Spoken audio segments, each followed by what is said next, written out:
I read recently that the first person who is going to live to the age of 150 has already been born. And you know what that made me think about? It made me think, anybody married out here? It means that in the future people are going to be married for a long time. You think about a company that was around up until fairly recently. Whether you live in North America or another part of the world, I'm almost certain this company was everywhere, and if you didn't, I'll tell you more about who they were. Blockbuster Video. What happened to Blockbuster Video? What happened to Blockbuster Video is that they didn't change. You know, I remember going to the store, getting their videos. Do you remember doing that too? Couldn't wait till the new release came out, and then, of course, everything went onto a DVD. But what they were doing, maybe knowingly or unknowingly, was that they were building walls around themselves instead of building bridges to the future.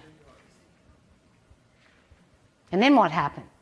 There's an organisation ideally positioned with the new phenomena of the internet to not be thinking ahead.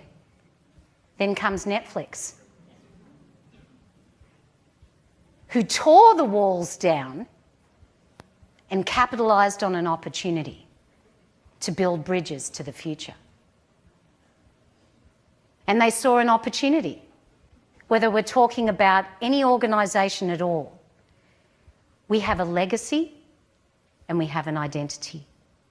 And when it comes to change, we don't want to lose that identity and that legacy. We're afraid of things that may not even happen. We just think that they will. How many of you can relate to the idea that we manufacture a lot of our own fear? We create a lot of it in our own minds. It's an interesting thought. And if you think about when you've yourself, if we're honest with ourselves, when we push back, when we get angry, when we get resentful, when someone else is asking us to go in a different direction and we can't see the benefit of that to ourselves because we want to hold on and treasure that past, what is the emotion that is so often behind the anger and the resentment? Exactly. Fear. Fear is the anger and the resentment is the mask. I just want to check in with you. I asked you at the beginning about attitude, but I just wondered if I'm not the only one that does this. Do you ever talk to yourself? If you're not sure right now, you might be thinking, do I talk to myself maybe? Because it really is about having that awareness and just recognising.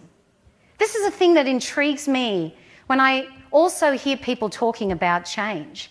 Is that the very first step that we need to do is to validate how we feel about it, to understand that.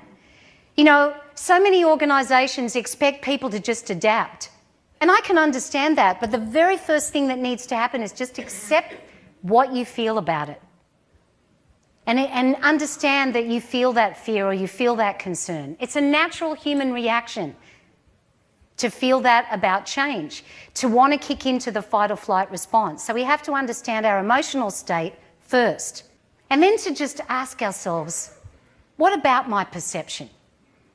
Is it accurate?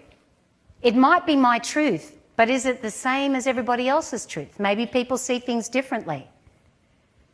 And to think about opportunities. And this is something that I find so interesting about the whole topic of change, that we rarely think about it in that way.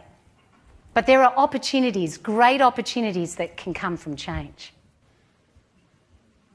And change is a constant. And Anonymous also once said, nothing changes if nothing changes. So we're all part of it. We're all in it together. It's all happening. And the key is that we are not here to focus on all the things that are outside of our control. The one thing that we have 100% control over is who? You.